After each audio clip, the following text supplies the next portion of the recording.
Alright, let's talk about HealthSouth. Back in the 1990s, if you were an investor, HealthSouth looked like a golden goose that laid Fabergé eggs.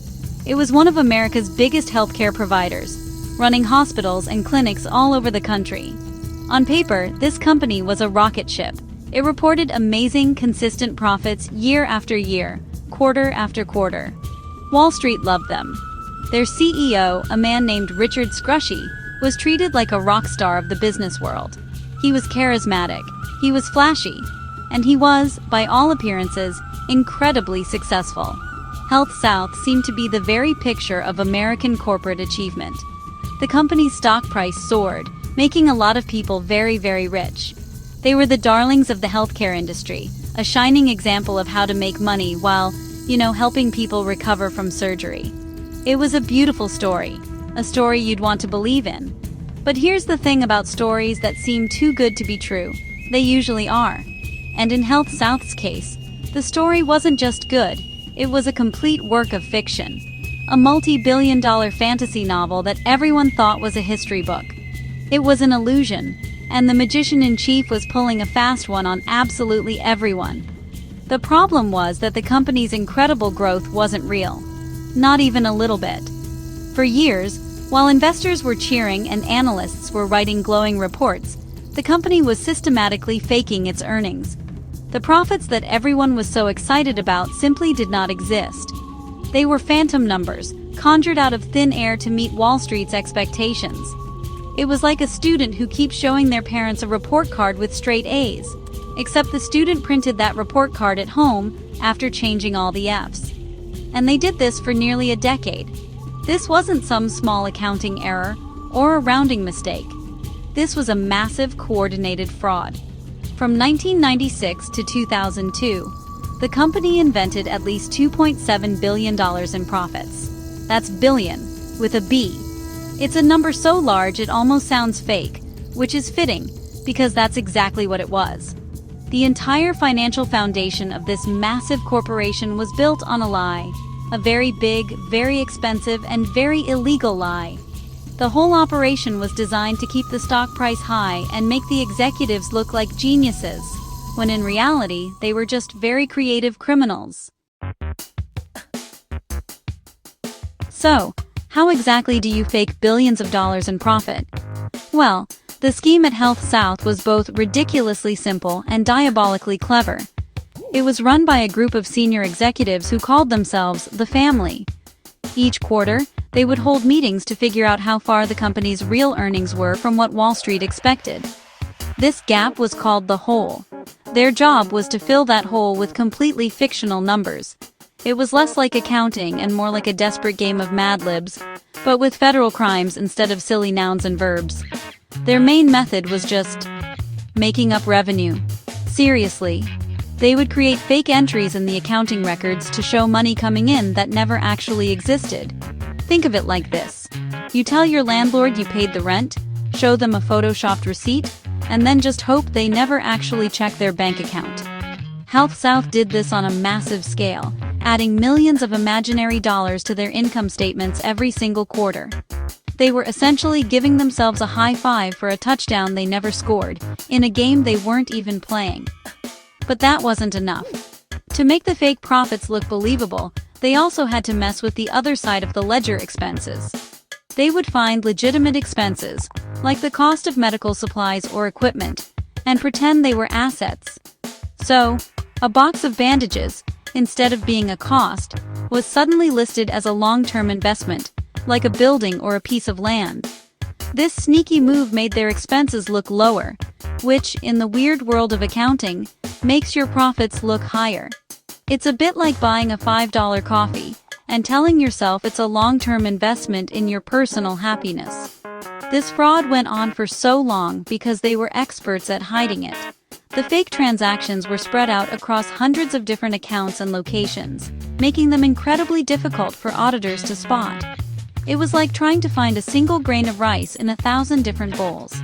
The executives knew exactly how much fraud the auditors could find without triggering a full investigation, and they stayed just under that limit.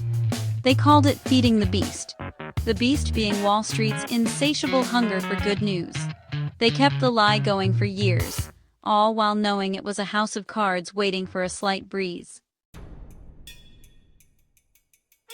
Eventually, the whole thing fell apart. In 2003, the FBI raided HealthSouth's headquarters, and the game was up. The company's chief financial officer, Weston Smith, confessed everything to federal agents, and the dominoes began to fall. One by one, executives started cooperating with the government, admitting their roles in the massive fraud. In the end, a staggering number of high-level employees, including 5 different CFOs who had worked under Scrushy, pleaded guilty to criminal charges. The family was finally being held accountable for their years of deception. All roads, however, led back to the man at the top, CEO Richard Scrushy. He was the charismatic leader, the face of the company, and, according to his former lieutenants, the mastermind behind the entire scheme. He was charged with dozens of crimes, including fraud, conspiracy, and money laundering. The prosecution had a mountain of evidence and a parade of former executives all pointing their fingers directly at him. They testified that Scrushy had led the meetings, demanded they fix the numbers, and threatened anyone who questioned the fraud.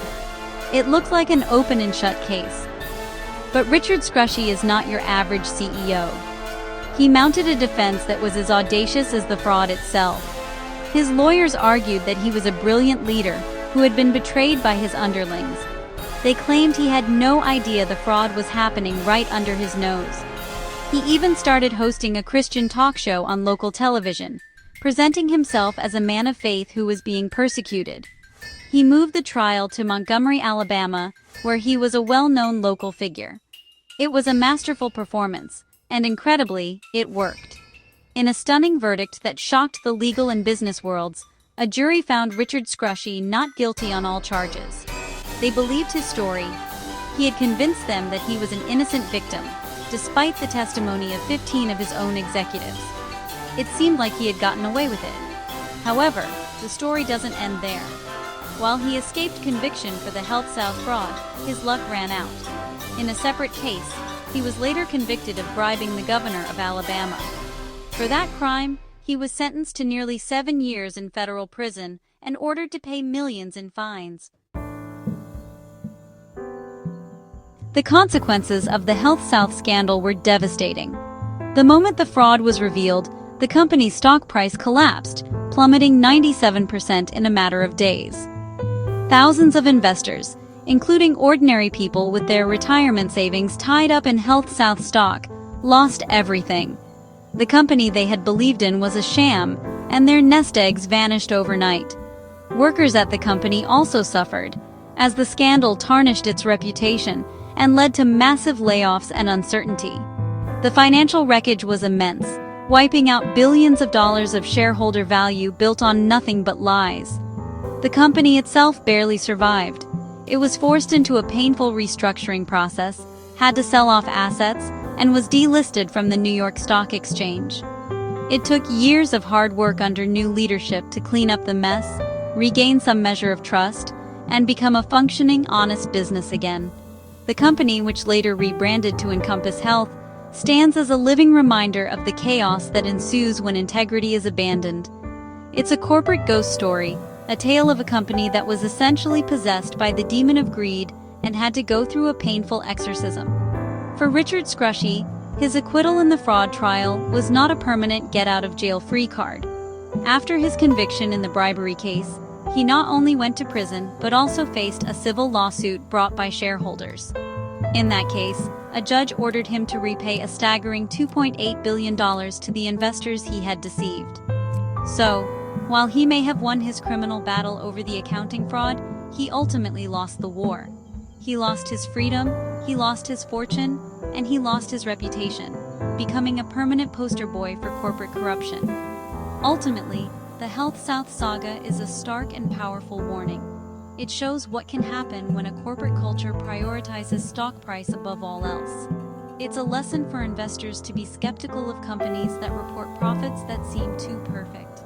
It's a lesson for employees to have the courage to speak up against wrongdoing, because a conspiracy of silence protects no one in the end. And it's a lesson for executives that fraudulent shortcuts might seem tempting, but they almost always lead off a cliff. HealthSouth proved that you can't build a real company on fake numbers, because reality eventually sends a bill.